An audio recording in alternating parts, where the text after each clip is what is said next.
And so what you have to do is you have to lean into your faith in the universe. You have to lean into the universe as your partner, not your parent. Welcome to Unstoppable Podcast with Harry Sardinas, inspiring conversations with influential millionaires, investors, thought leaders, entrepreneurs who are making a massive difference with their innovative products and services, and sharing the challenges and wisdom of how they sold their first million.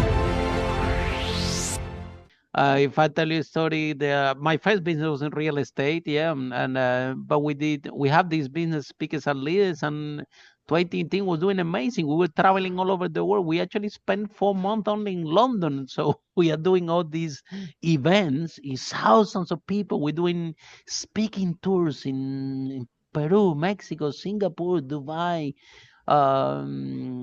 again and again every year, and more people are coming, and the whole thing is growing.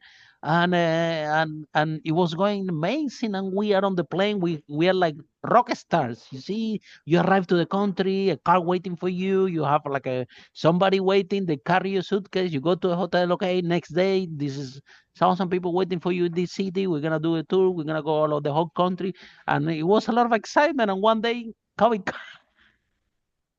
I was actually in a tour in Peru, and I said, no, we're going to do the conference. I said, what happened? He said, well, the teachers, we were about to do a conference with 800 teachers in Peru, and they said, well, they cannot come. Actually, no.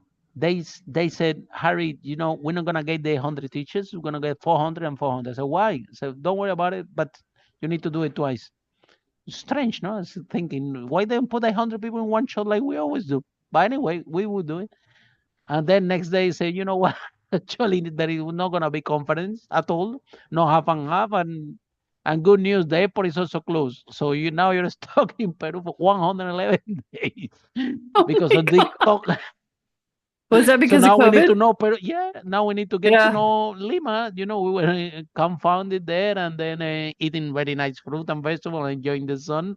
But we were there, and the whole thing disappeared overnight. So and now it's taking a little bit of time to get it back, because people are getting so comfortable now to go to sit in the house and to do Zooms and things like this and podcasts, that now to get them to a live event have become a headache.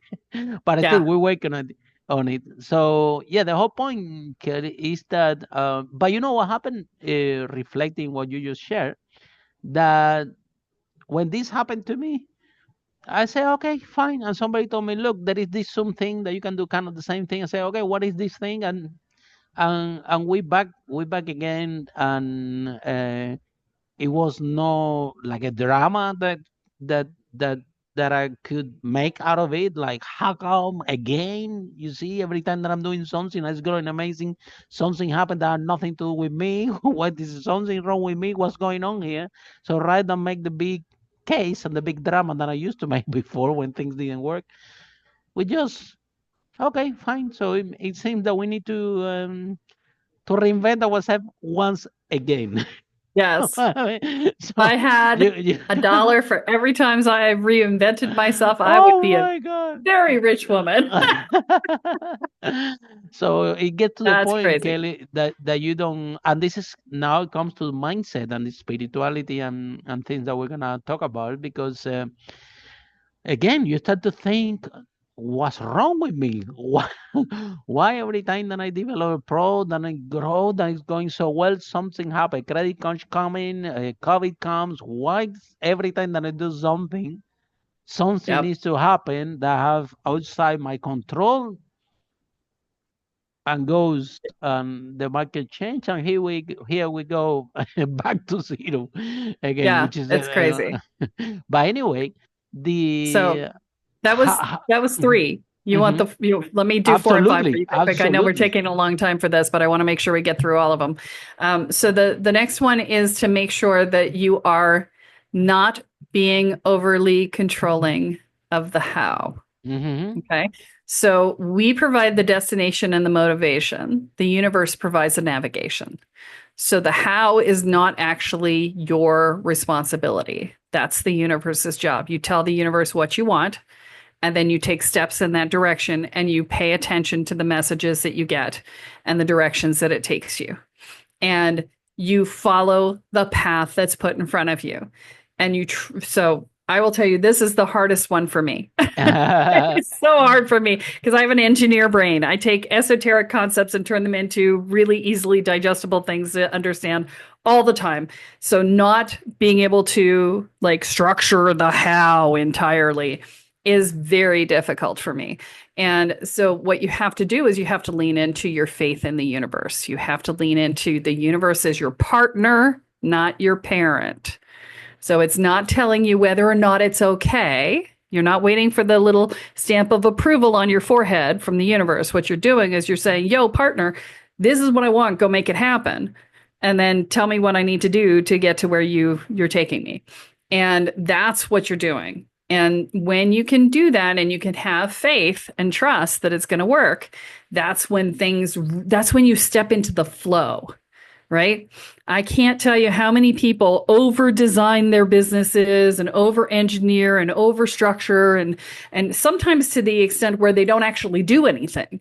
They're so busy planning, right? It is so much better to ready, fire, aim than to ready, aim, because you never actually fire, right? Mm-hmm. So, you got to actually get into action, right? And then let the universe tell you which direction to go in. And then the last piece is to, once you've reached that next level, cement that identity shift.